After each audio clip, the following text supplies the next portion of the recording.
eloko moko oyo komelaki ngai alaki victime ya mo agression par bandeko moko batalaki misato bayibisinga kaka baza bandeko ya pouvoir ngai nazosaka na régime na bango bakolekisa ngai nalingi naloba boye mbata baza koluka kokanga ndeko dano ngai naloba bango na kobanga te na moke na ngai ata nakoti na prison na kotondisa prison te ndeko Tshilombo alobaki soki bakomi kokanga bajournaliste oyo na infraction ya outrage contre le chef de l'État.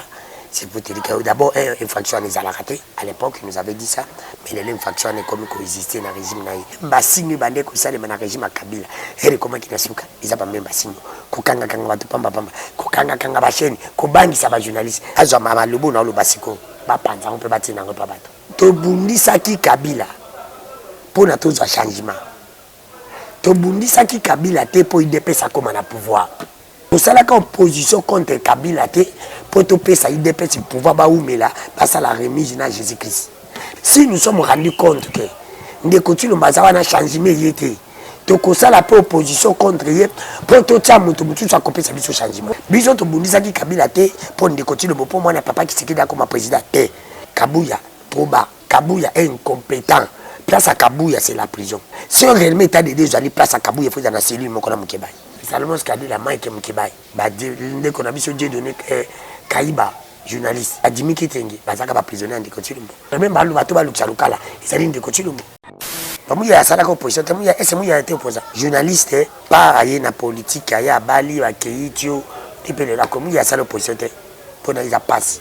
Mais il y a ce qu'on a proposé de Kotilumbo Balubaka, et la Zagine opposition, tiens, ce qui est le mot yazo bakebako bebisa et bongo ba o bande continue ba salaka à l'époque ba bebisa ki Kabila wana mu yazaki na Kabila mu était avec Kabila Muzito na palu yelo ka betel ba kuna zela ko na musa mona ke vyangu izaka na ka normal un ministre de communication mimba ako wila ko kama photo na manko mona normal. Nous ne savons pas de quelle opposition que nous avons dans ce pays. Qu'est-ce qu'on reproche au chef de l'État? De manger le foufou?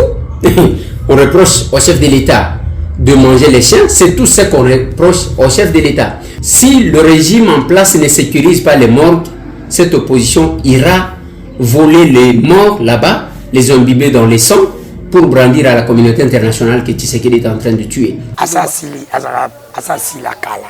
Akomani nyoki akufu batie na barabara. Ya kombata Kabila ti. Lelo ya komi pe lelo ya komi oloba. Parce que na pouvoir. Est-ce que réellement dans le régime ils ceux qui réellement les azaki na peuple à cause de la quota régime. Il y a le bakandi ba PC poste il y a zaki député à glissement. On doit donner glissement salima. Ba ballon de ces zaki babango. Tout na yé a petit mission résultat combien de parlementaires qui est député. Combien de propositions de la salle. Député particulier journaliste, à raison de journaliste, c'est raison de journaliste. Beaucoup de collaborateurs, j'assume ce que je dis, beaucoup de collaborateurs de chef de l'État travaillent contre lui. Quand l'église catholique mettait mal à l'aise du pouvoir de Kabila, on dit que Kamosenga le bawa que des médiocres dégagent. Attends comment mutu. Mais opposition à l'époque on a bandi continue. Batang ba médiocre de banani bandi kwa Kabila, bato bana pouvoir. Kabila médiocre Mosenga attend comme bato. Mais pourquoi les loba on va se dédouaner? Que il dépend c'est bagi que catholique a 50 50 catholique a 50 comme il est. Bako sunga yete ye mo pende ko tilo bazaba be tout ce ba collaborateur bako sunga ngate pourquoi ce ba collaborateur bako sunga yete ye mo ka sentir ba collaborateur Kabila problème parce que ça dit na 15 personnes te alongola ki batuté ndeko tilo mo problème lelo parce que azar ba collaborateur ba bien tato tika bango ya kozanga combien Kabila zanga ki 15 ya kozanga combien ya zanga ta 2 mon côté aux président malam tous en a besoin CPT au kanga batu nyonso basala ba crime ba génocide dans boka biso bazar kanga ba nyonso na kacho.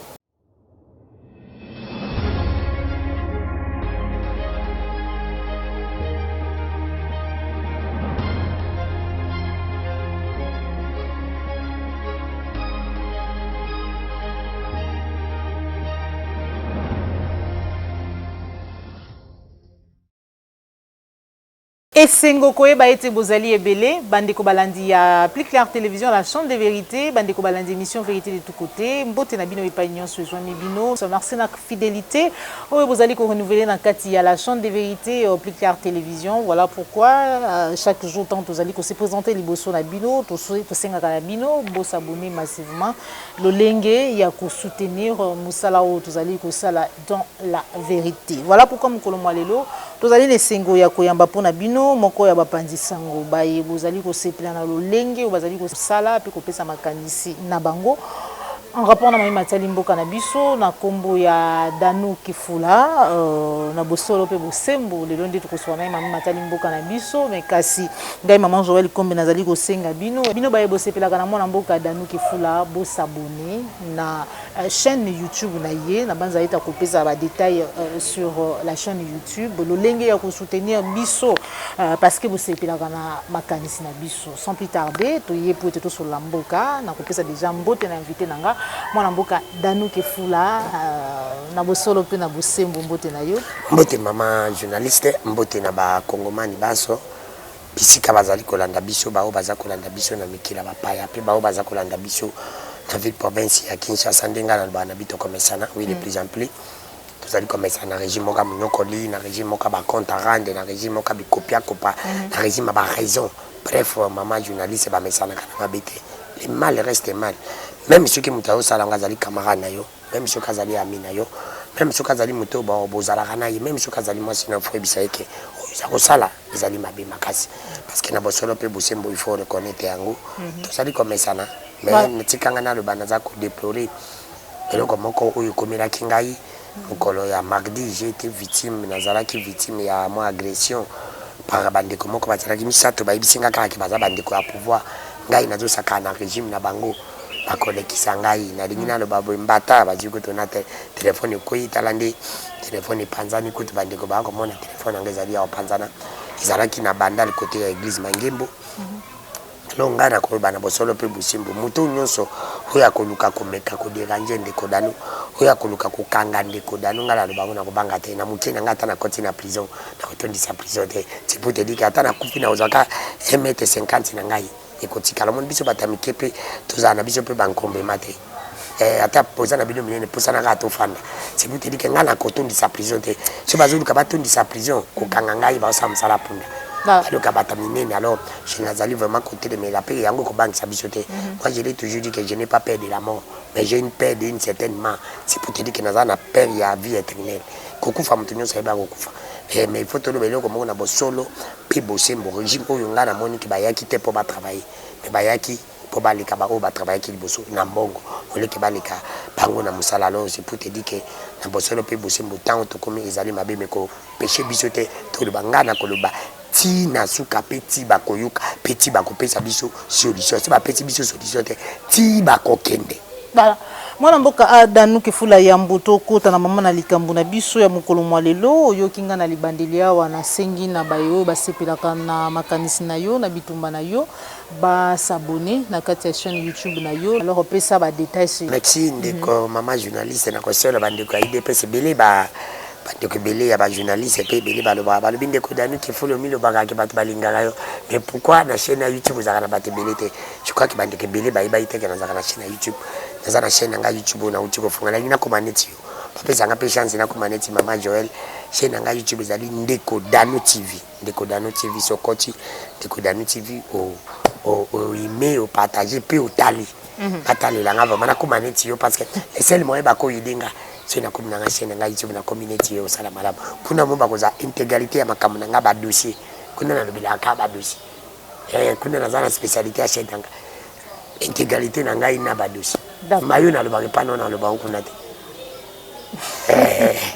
matondo mingi na lisanga nde tolongi mwana mboka tikala la journaliste otikala ka journaliste na lobika na lisanga nde tolongi bandeko basabone massivement na kati ya chaîne YouTube ndeko za pe de connaissance de police alobaka pona yo sala pe bele pona matondo mingi na lisanga nde tolongi tozala ka lisanga oyo sangisa biso za mutu ya kolega ozali kokabula biso voilà merci beaucoup mwana mboka Danou Kifula réaction na yo ubutu kotalisa awa ete ozalaki menacé agressé lelo mwana mboka Patrick Local a recherché atalisi ete déjà basi batambwisi avis de recherche to pe mandat moko pona ye pona maimatali offense au chef de l'État ba musu balbaka outrage alors que tolanda il faut président de la République koloba ete mbeba wana oyo Kabila komisaki lokola na ebite to benga ngo nini na ngonga na ye na bokambi bokambi ya mboka na ye na bokambi na ye na kati ya mboka na biso République démocratique du Congo tokoyoka yango temelelo plusieurs journalistes traqués plusieurs politiciens topé bayi politique ebele traqués pour l'enfance outrage lelo Patrick Lokala azali en clandestinité réaction na yo. Oui madame journaliste maman Joël na condamné yango parce que ndeko Tshilombo alobaki soki bakomi kokanga ba journaliste on a infraction il y a outrage contre le chef de l'État. C'est pour te dire que d'abord, l'infraction les a raté. À l'époque, il nous avait dit ça. L'infraction là-bas n'existait pas, mais l'infraction est comme coexister dans le régime. Ce qui va comme kanga dans le régime, dans le bâtiment de monsieur de qui, il dit que le régime est comme qu'il y a souka. Il dit que le régime est comme qu'il y a perte à vitesse. Les lopes est synonyme. Il dit que le régime est comme qu'il y a souka. Tous allez comme on a bossé le peu bossé. Il faut pas trop valer la phrase que le régime est comme mais les qui si, signe ya ndeko Kabila. Oui, les cas signe ya ndeko Kabila les lopes. Élection dans le Tshilombo qui régime comme qui nasuka parce que ba même ba signe bande ko sale na régime à Kabila et comment qui nasuka ils a pas même ba signe ko kanga batu pamba ko kanga ba chaîne ko bangi sa ba journaliste parce qu'il faut pas tout simplement ko loba ko kanga te bazo bangi sa pe biso comme Kabila bangi sa biso madame Joël ko nazo belo ko bande ko bazo mama lobo na loba siko ba panza on peut batina on peut battre ils aillent le bas moi très capitaine dans le bas organisation là dans le bas les locaux amoni batu ba comprendre to bossa na ka cible te on comprend to bossa na ka cible te biso peuple je parle de nous la population to bundisa ki Kabila pour na tous changement to bundisa ki Kabila te pour IDPS a comme na pouvoir là bande ko ayu ka très bien bati nango bande ko ya IDPS tout le monde a fait l'opposition contre Kabila. Tout ça là opposition contre Kabila pour te payer ça IDPS pouvoir ba oumela ça la remise na Jésus-Christ. Mais to bundela ki na mboka auto ça là qui opposition contre Kabila pour changement hier. Si nous sommes rendus compte que ndeko Tshilombo za wana changement yete to ko sala pour opposition contre ye pour to tsa mutu sa kopesa biso changement. Na lobby to ko bundisa ye pour apesa biso changement. Biso to bundisa ki Kabila te pour ndeko Tshilombo pour moi na papa qui s'était comme président te to bundisa ki je m'excuse to bundisa ki yepete pour ndeko IDPS pas à pouvoir to bundisa ki Kabila pour to mona que changement continue na mboka na biso lokola Kabila kei changement nani yete lokola ndeko Tshilombo za na pouvoir to ko bundisa yepe pour to tsa mutu sa pesa biso changement pour entrer lelo débat oyo il fait cela za parti oyo kata yango tindela bandeko nyonso bayoka réflexion oyo ezali vrai beaucoup ça a été le lenge Augustin Kabuya secrétaire général ya IDPS atalisi ezali pona ba origine na ye Pascal Zali Moluba tango elandi ba propos wana Augustin Kabuya quelle était ta réaction parce que biya te bobungisa ki Kabila donc Kabila pe bobungisa ki ye à l'époque dans l'opposition parce que Zaki Katange so to mais Moïse Katumbi abundisa ki Kabila Moïse Katumbi za Katange Moïse Katumbi abundisa Kabila non Moïse Katumbi za Katange Fayu là wazo bunda nao na muzito azo bundisa Fayu azaba te kone mote c'est ça ngazo bundisa ndeko Tshilombo amulu bate maki mkibai azo bundisa ndeko Tshilombo to ba pendi ndeko Tshilombo mtakaima mkibai muluba kaimu ngani muluba Kabuya proba Kabuya est incompétent place à Kabuya c'est la prison Kabuya mérite si réellement je condamne qui va propos ya Daniel Saf na mkibai kutarebe makama makaste.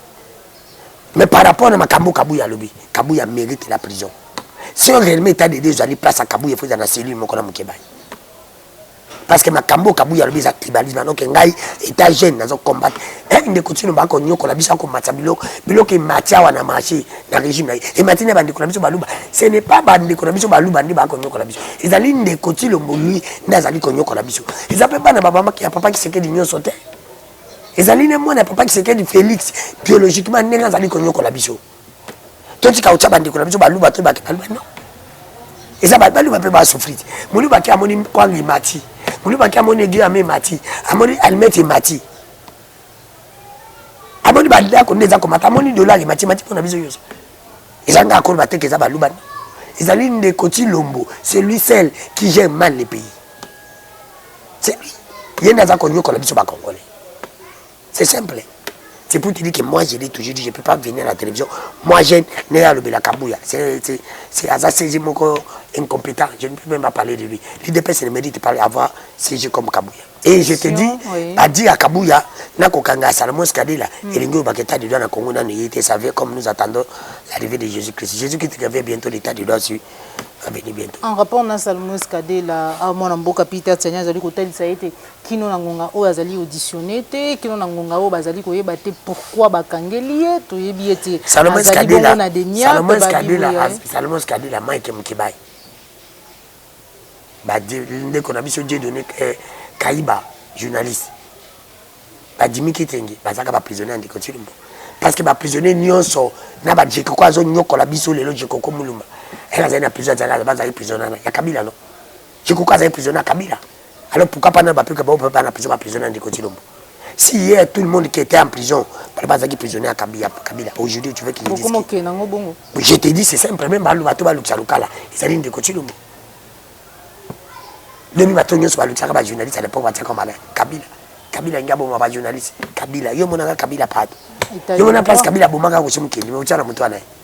Bato bazoki neti mona na mkiazoki, mona mkiba beta kia mkiwa na mwedi 12 ans. Mona wana mutajuki sina. Polisha ndiko chilumbu. Leo ba polisha bazaki ya Kabila. Kabila bimisi biso na nzela, ati ba polisha na nzela po banyoka biso lelo pe ba polisha bazanzela. Ya nani? Ya ndiko chilumbu. Po banyoka na ngana yo. Comprendre? Un policier de 18 ans, il faut recruter balabala sans aucune formation. Il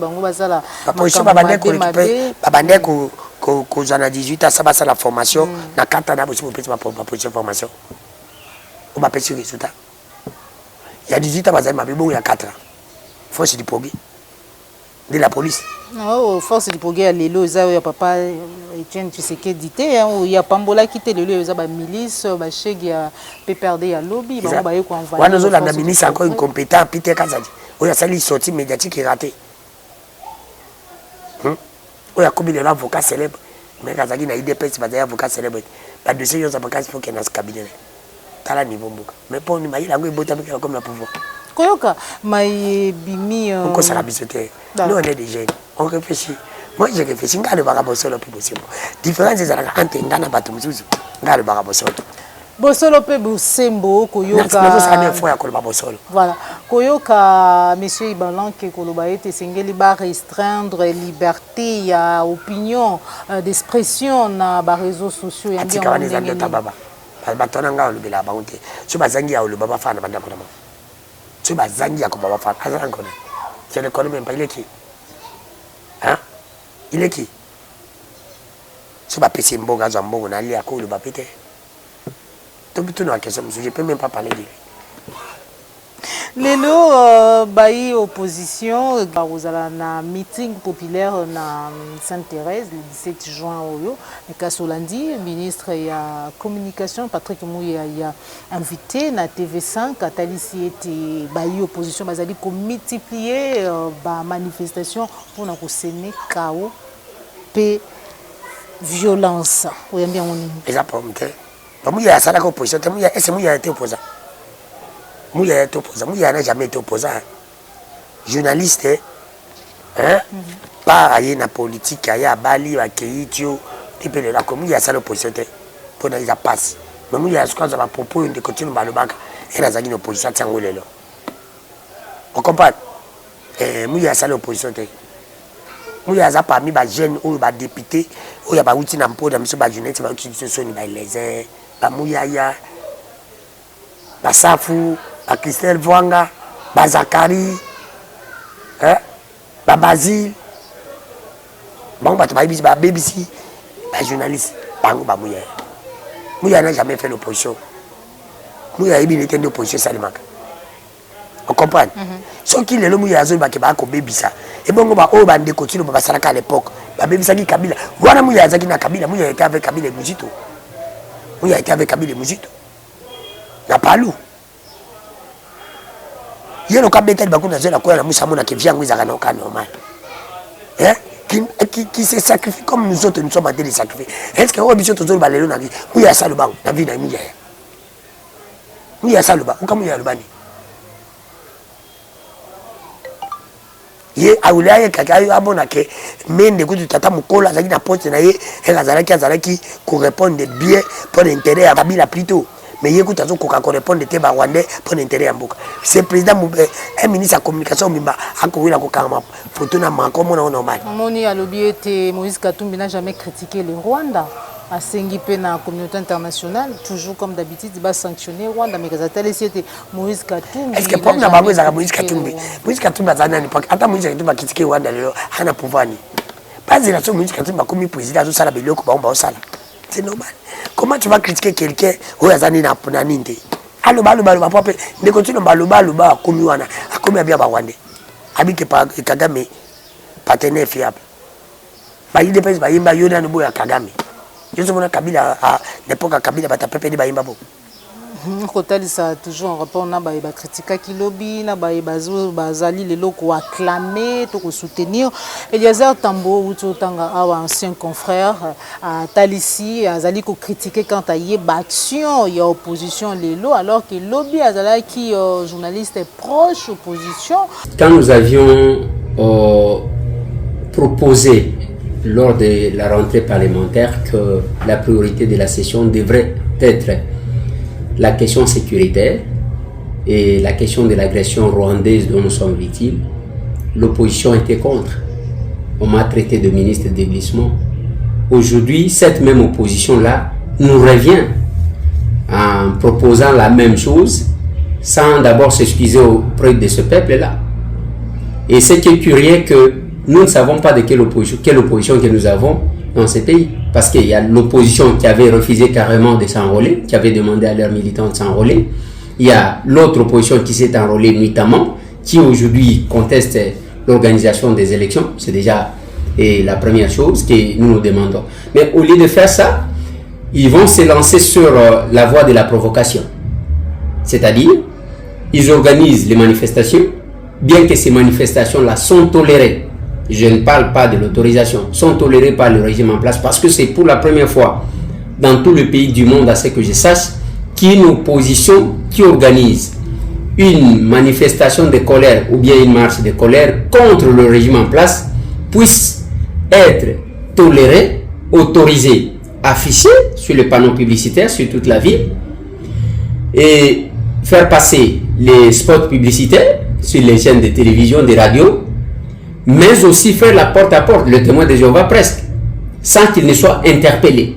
Mais ce qui est curieux, que lors de cette organisation de la marche, nous avons vu cette opposition organisée et les boucliers humains avec les enfants, mais aussi s'amener avec un grand joueur, je ne sais pas si on voulait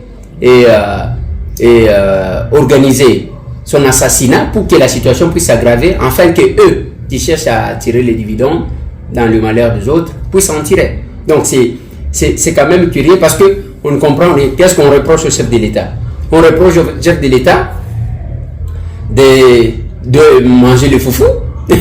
On reproche au chef de l'État de manger les chiens. C'est tout ce qu'on reproche au chef de l'État. Mais je crains qu'avec cette façon de faire les choses, si le régime en place ne sécurise pas les morts, cette opposition ira voler les morts là-bas, les imbiber dans les sangs pour brandir à la communauté internationale que Tshisekedi est en train de tuer. Si Tshisekedi voulait réellement tuer, il ne pouvait pas autoriser les manifestations telles qu'on les fait. Aujourd'hui, il y a les spectacles que nous sommes en train de voir. Les gens cherchent à se victimiser, ce qui est vraiment curieux et ce que nous ne comprenons pas. Qu'est-ce que l'opposition revendique clairement? Autre chose qu'on dit, qu'on reproche à Félix Tshisekedi, c'est d'avoir activé le fonctionnement de l'inspection générale des finances qui aujourd'hui a fait voir à l'humanité que l'argent du peuple doit être contrôlé, surveillé par tous les Congolais.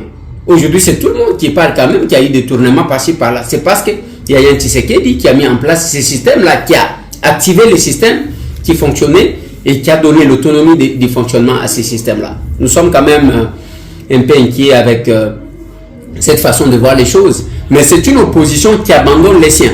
Par exemple, lors de l'arrestation de Maki Mukibai, personne qui a condamné. Ils sont restés calmes, silencieux, jusqu'à ce que Mukibai a été envoyé en prison.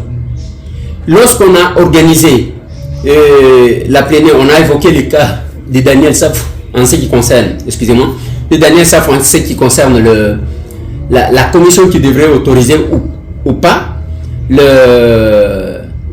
les poursuites contre notre collègue Daniel Safou, je n'ai pas constaté la solidarité des élus de l'ensemble. Personne alors. Mais quand Moïse est empêché d'aller au Congo central, c'est tous les médias. C'est tout le monde qui a agité, parce que c'est les patrons.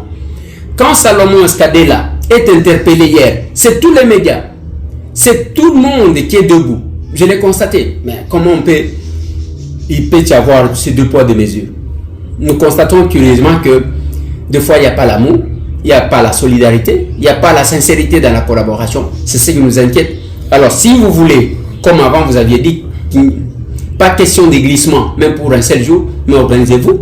L'unique voie, la voie par excellence, ou la procédure de l'accès à la gestion de la chose publique que le pays a choisi, c'est la voie électorale. Si vous voulez faire partir M. Félix Tshisekedi, acceptez de l'affronter et faites-le partir sur la voie électorale que de créer des choses et de monter les choses.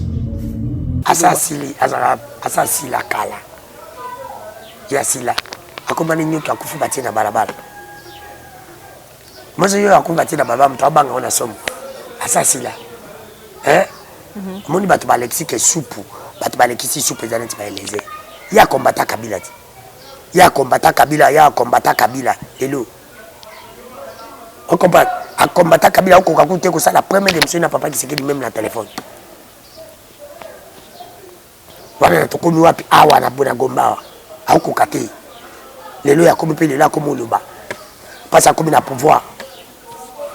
Est-ce que réellement dans le régime ezali ceux qui réellement les azali na peuple à cause de la quota régime. À cause de la quota régime. Il y a le bakandi ba PC poste il y a zaki député à glissement. Oh. Ba to ndoni ka glissement salima. Ah bon? Oui. Babalo de ces zaki babango. Tout n'a yé a petit biso résultat combien de parlementaires qui est député. Combien de propositions de la salle? Combien? Député Matikala journaliste, Agonzonga journaliste, Azelazonga journaliste. Azelazonga journaliste. Azelazonga journaliste. N'a pas d'état zonga journaliste. Koyoka lelo Ngala zamala kumba. Auto voter les 207. Tout n'a lelo. Bon effectivement pe bakete hier. 207 installation na valette.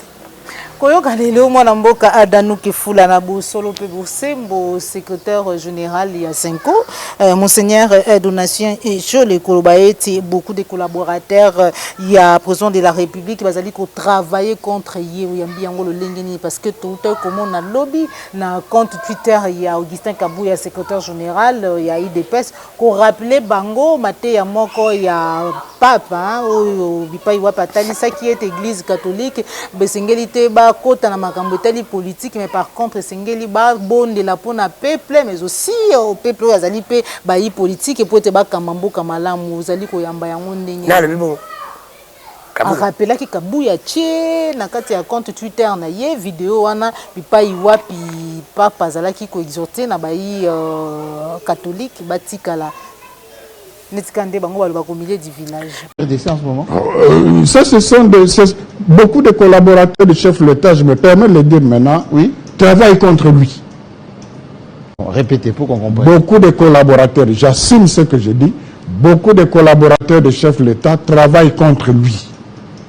En faisant quoi? Je connais bien le chef de l'État, je connais bien son état d'âme, je connais bien son esprit, mais il y a certaines choses qui sont faites par ce collaborateur, je crois que s'il les reproche pas en privé par respect pour eux, alors ça signifie qu'il est dépassé. Mais je ne crois pas qu'il encourage ça. Qu'est-ce qu'ils doivent faire?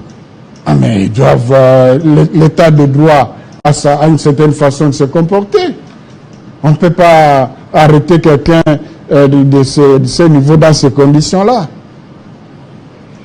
Je répète, je ne condamne pas le fait de l'arrêter. Je ne sais pas si il y a des raisons pour l'arrêter, je ne me mêle pas à la justice, mais la façon de le faire n'est pas digne d'un état de... L'Église n'a jamais été au milieu.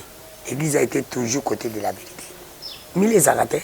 Ngalo tozana awa bisombale. Milieu a awa. Parce que ceux qui ont la vérité, ceux qui ont la vérité, bah toi bandé. Faut mutazaka ou yozo la vérité ou ngala la vérité. L'Église n'a jamais été au milieu. L'Église a été toujours côté de la vérité. Pensez-vous aujourd'hui comme quand l'Église catholique quand l'Église catholique mettait mal à l'aise le pouvoir de Kabila. Au lieu que Kamosengo le bawa, mon oncle a payé mbote que la télé soit léger là où il est. Elle a le bawa que des médiocres dégagent. Attends comment moto. Mais opposition à l'époque, on a des continues. Batang ba médiocre di banani, bandi kwa Kabila, bato bana pouvoir. Kabila médiocre, monsieur attend comment bato. Mais pourquoi les lois va se dédouaner? Elle catholique va dire qu'on boundi ça. À l'époque, hein? Bailli au pouvoir. Tout le monde catholique est malade. Alors qu'il y a eu des personnes qui sont catholiques à 50-50. 50-50 sont catholiques à 50 comme milliers. Catholique à 50 comme milliers, pas plus à 50.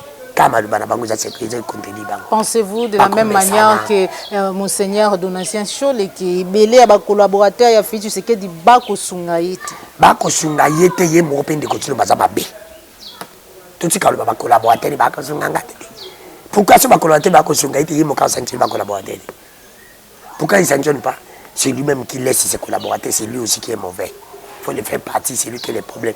Kabila a problème parce qu'il y a 15 personnes à l'Ongola qui battent, il continue un problème. Le parce qu'il y a un collaborateur qui bien été à tout Kabang. Il y a combien? Kabila a 15, il y a combien? Il y a 2. À 2? 2. Non, ça m'a dans le régime. Personne, rien de bon dans le régime. Ndeko danu ki fu mutu moko kati bominga kosekami mama Joël Kombe ndeko danu alobi na ta ata daza ko konda ninga za mais santé na ngai na voix na ko konda mais oui mais président moka régime est-ce bon to kosi biloko sala ka batu ba vitamine to lia ka ndala ibi ko na kota supermarché te na koto siku yebi sangai na oya mnende na iba mko na lia bioté vivre vrai na vivre vrai merci na oya mnende ben na iba mkona lia ngote shama kote na régime na nyonso ngati to souffrir mais si shama comme $5 shama ça combien Kabila tika yango 4500 4500 si je me trompe pas 4500 par exemple 4000 koyoka en rapport na mambi matali situation sécuritaire et ba pays on dollar autonité par rapport à Kolia, Kolia est un peu compliqué. Dollar est comme combien? Kabila tike banda ka chambre salon na kitambo ba 70, ba 80, mais les communes ba la moko ba 120. Et là on y est sali que le Kabila comme tout ba unité de mesure. Nous ça Kabila salagi, Kabila salagi. Quand on a quand Kabila mabé partout, tout quand c'est que mutu akoya ko sala mieux que Kabila comme ça mabé. Comme le lobo comme on a Félix mabé partout, il y a mabé partout comparé na Kabila. Muto mtupa oya soka sali mabito bani ndeko tilo mbasala ki malamu koleka titoza mtasa malama olia bangonyoso c'est ça les grands problèmes nga peut-être zaka opposa ya ndeko tilo lui-même atumsu tekaye parce que c'est lui qui gère les pays yo ni natanga na batalo nyo sema tano mabana natanga mbuso qui représente mbuso soka balongo na mbuso kalelo na tinda chambo yit Lambert Mende se passe toujours en rapport à Mambi Matali, 10 catholiques. Alors, batikala kozwa mandat ya PPT. Baloba kamayo ba catholique ba koloba au nom de qui? Parce que bango ba élu, bango ba député, bango de bazana mandat ya peuple, bango de bazali na ndingisa ya kolobo non. Soki ngala zala ki mwana mindi na ngana yibisa papa na ngalo ba gaisuke. Pona c'est la honte. Mindi c'est la honte. Vous comprenez? C'est la honte. Parce que le que pesa nga kanda pe pande kotilombo yangwana. Niti mtoka mende la komende pemena de kotilombo. Ende kotilombo pa yambi. Du côté de l'histoire, du bon côté de l'histoire. Quelle histoire? Bon côté. Côté ya miyibi. Ngam na leba onte Jésus panda ba bonyo se baza ba miyibi. Côté ya miyibi. Quel bon côté de l'histoire? Situation sécuritaire mon amboka a denuka ke fula toyoka kimiko melekaki ba talisa mais continue monem tansa la insécurité pour azo banga élection mais ba pays membre ya EAC ba décider na fin mission ya force régionale d'ici 8 septembre parce que insécurité à lobby to tchaka na mto Kabila ko banga élection yumbi on dirait que va renouveler sur 3 mois donc d'ici 8 septembre il faut pas qu'il mais va renouveler 3 mois va renouveler va renouveler sur 3 mois. Donc, comme en septembre, tu sais, émission tout dans la sur l'émission, pas petit. Hein? Donc, comme on a eu ça, on a pas petit. Résultat moins. Résultat moins. résultat malongé ezalité. Exacté. Tu espérer cette fois-ci que Sadek d'être aux résultats. Ngai na sepelanga na basoda na biso. Ba ko pesa biso résultat définitif. Baba que ça salaire basoda ba basoda na kondisa beto kozwa décision moko. Voilà. Pour finir, mon amboka Danou Kefula, réaction na yo en rapport na boye ya procureur ya cour pénale internationale, au cas qui déjà ba ICLC ko ba été bazali ko constituer dossier pour être ba pesa na procureur parce qu'à la lire vont des choses qui bazali ko banga été crime contre l'humanité, mon ko sala manakati amboka na biso surtout que bazali na ngonga oyo to ko kende na mapono miso qui peut kozala tension ezama makasi. Et est-ce que c'est une provocation, c'est une manière de provoquer le régime? Ayaka olia mbongo na ye ndaye kolia bo apazonga na ye. Aye kolia mbongo. Ayo zape parti na ye ne bale ba mona ayi baliti. Ntela mutaya toka mai na ye. Oyo toka na tuka toki, oyo toka na kopa toki, oyo toka na bidon toki. Je n'entends rien de ces gens-là. Ngaza na confiance ba mindelete. Ba ondi batu basala kimboka na biso zabo. Je n'ai même pas confiance. Confiance exacte CPI. Je n'ai même pas confiance. Bo ba crime nyonso, ba crime de guerre, ma nyonso tozali ko mona o agression et tout c'est sengeli ba sang. Ba ti penga ko kena wanda te. Wanda sinya shate na bango te. Aza kunati. Aza kunati. Ngala mona msana bango. Muko toza président malam, toza na besoin CPI. Au kanga batu nyonso basala ba crime ba génocide na mboka na biso baza. Kanga ba nyonso na kasho. Muko ila toza na besoin na bango te. Awa tokangi banga banyoka ko babuma pawa. Babuma awa banyoka ba. Le premier ministre azali une instance sengeli basambisa été président de la République n'en parlons pas. Monisco pourquoi na ndibela ngande ko tilo mbote na sepela na esaleli na ite. Kabila tchaki ba article sur mesure na pour se protéger quand il était président. Ndiko tilo mbaye pourquoi simba article na te. Baya kama bi salaire ancien président. Oyokali ba masusu. Oyokali ba masusu. Parce que ndiko tilo mbaye bike ngape après 2023 na za l'ancien président natika ba avantage pour ngape na za protéger. S'il était un bon président l'ingeba congolais, c'était une occasion le kola yipa za président ngalo bani. Ngala za président tozolungola ba lawa na nyoso ko protéger ba ancien président. Ngape ba ko protéger ngate. Sinon ça m'a bien pour katika pour l'intérêt na yipi. On est mboka. On est va ko sabise. Vous comprenez? Ndiko tilo baza kabila bis. Matondo mingi mwana mboka Adanu Kefula ande to tsheli tono na émission na biso mukolo mwa lelo mais kasi ya mouvement litono za mungala te mais lingala ya solo esengeli to loba yango wana eza pointe na lingala eza litono te yango na lobi na lingala ya litono mingi wala ya banga na bosolo na bosolo pe bosimbo na bosolo pe bosimbo alors que ancien conseiller spécial il y a président de la République qui fait ce qui dit na kombo ya Fortuna Bisele les sengeli à comparaître le 6 juin donc dans 4 jours na pour na maïbe bazali ko reprocher trahison atteinte à la sécurité de l'État et propagation de fausses nouvelles Jeune Afrique cela qui ko accéder na PV audition na ye mais na kati ya PV wana il est plus question il y a interview na ye na ndeko Alain Foucault réaction na yo bateli cette nzali on dirait cabal moko monté contre Fortuna Bisele les réactions na yo avanti na bokandi babanda ki basisa momo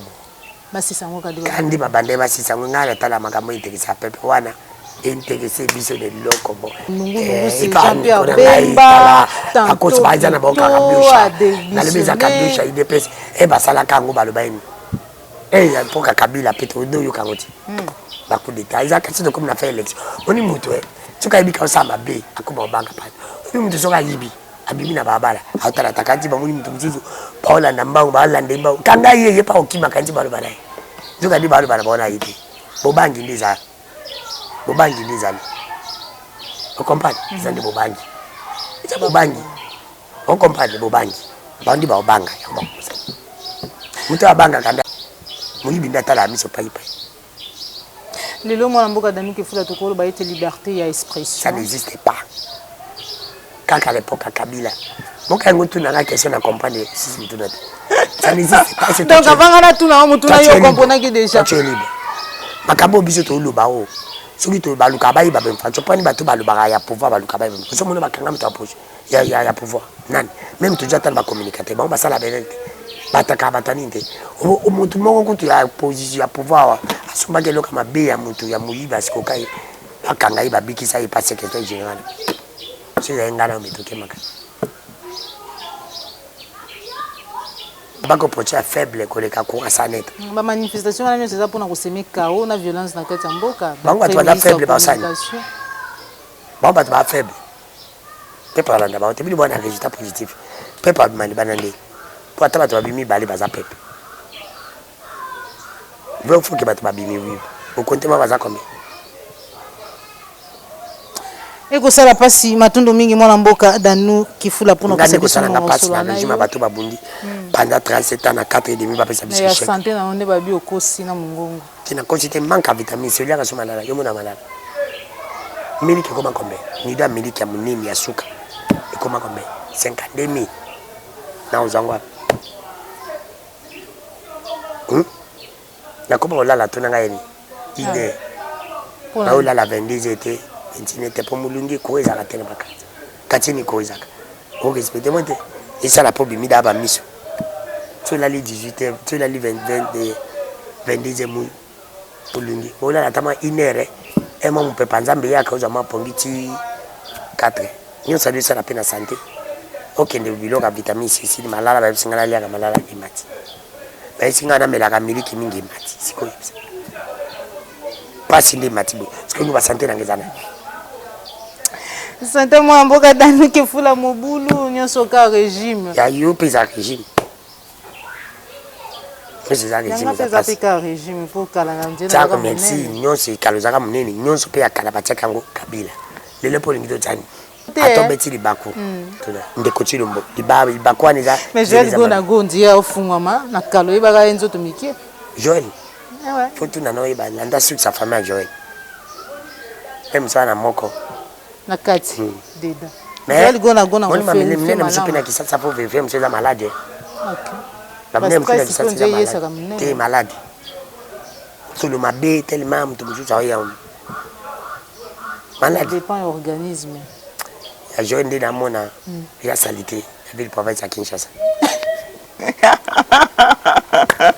Joël gona munene non nzeza salité ya ville province poubelle partout bon kini bo peto eko sa musala la tête tika wa avantage kokengo bila les deux tukuma chukuru les deux incompétents talaka bato zo comparer baona yandi kimbuta me yandi kimbuta likiba kaka bantu yandi kimbuta ko yandi kimbuta za ina D je dis mais ya likiba je ba bazana ba mi bali basangani me osaka yo ibaka vice gouverneur yandi kimbuta non aiba de c'est yandi andu sala yimo ko na ibaka ete mais azo sala yimo ko mazaki na D parce que bango mi bali ba yibani mi bali je kokona ngobila be bana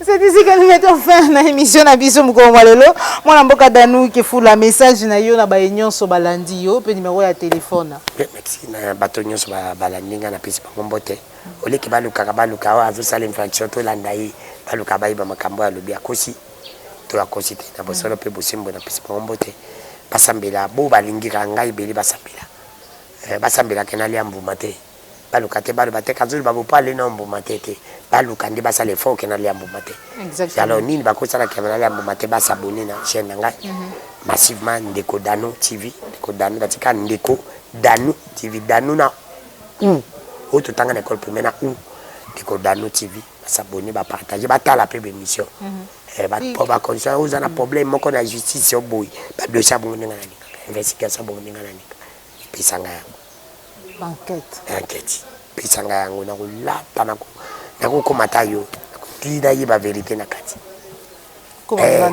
na le komata moi si pona kota na yiba vérité c'est pour te dire que bandeko vraiment biso to bilaka peuple basala biso na yebi kiza passe nzelo to poni za passe musupi to kokomata basala effort que to komata na yo moko poza na passe otambulaka ndeki otambulaka tozaka neti bato mosusu te alors que ya baloko moko tosala ngo na sentiment te toza mpe bagene tokoyonga mpe kokumisa fati beto tokomi mpe mabe mais si tondimi tozosala tozolinga te ke tosala mpona toleka baninga obe tobe tokosala ke tosala différence na bango mabe ekozali mpa na biso tomoni berere bandeko na biso basali biso mpe tokoyepa na bango yango mona mabe nakondanaka Eliezer nakondanaka Christelle Vang nakondanaka Daniel Saf parce que bamonaki erreur ya Basile baboni erreur ya Zakari na Serge Kayembe mais bango mpe bacontinue na même erreur bamiso mpe bakoya po c'est pour te dire que bakopusila biso mpe se tocontinue erreur na bango mabe nde ozala biso ezala neti chauffeur amoni mabe soki omoni erreur andeko ti lomondi nakondanaka yango wana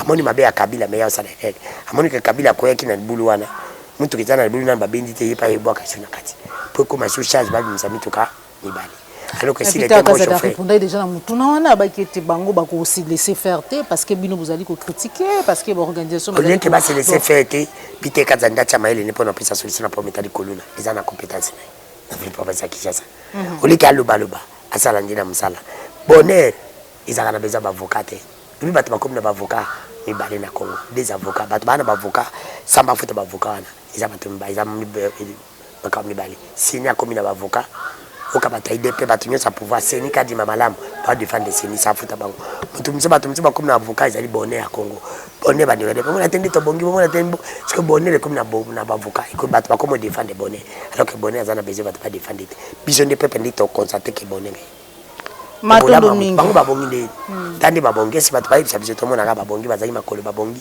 bazali baluka te bakomba baye parce que biso ko bongo na biso tozela merci bandeko bani babenga ndeko danu kifula plus 243 81 19 24 343 plus 243 81 19 24 343 soki bandeko bakomeli nga babenga tosola ata pe babenga po bafinga na finga ma chaque jour et qui s'appelle ngate qui t'a dollar Congo tele to finga nga moluka même ça ndeko tilo basalelo po ke dollar kita ndeka wakumela nga ya moko pe mikwape eyesaka pe munene te so kalizakela zaka ziseko ya munene yebisa bango baluka ndi bakoma neti yo lingo koma neti bango te so lingo koma neti bango ko chapeka foin koma neti bango fungwa mimamo so bango il faut régime belé sport belé ekoza koma neti bango eza otante be bango bakoma neti yo déjà. Merci beaucoup, Madame Bokadanou Kefula. Tokutani bongo balasima. Merci na Joël Gona gauche. C'est d'image. Ozoma qui si ma caméra de Godanou bifuna ta la santé na yo pour evimeli wana façon zo fungwamela. En tout cas na conjoncture à lelo compliqué faut encore popo la yombe. Merci na popo la yombe au pima friku. Merci na baignon so bozali ko soutenir biso de près ou de loin. Pas partenaire et appliqué à la télévision La Chaîne des Vérités. Papa Laurent Bo, Papa Laurent Bongonza, Monsieur Félix Mbatika depuis Londres, sans oublier grande sœur Nanga Motem Papa Osé, Albertine depuis Allemagne. Au revoir.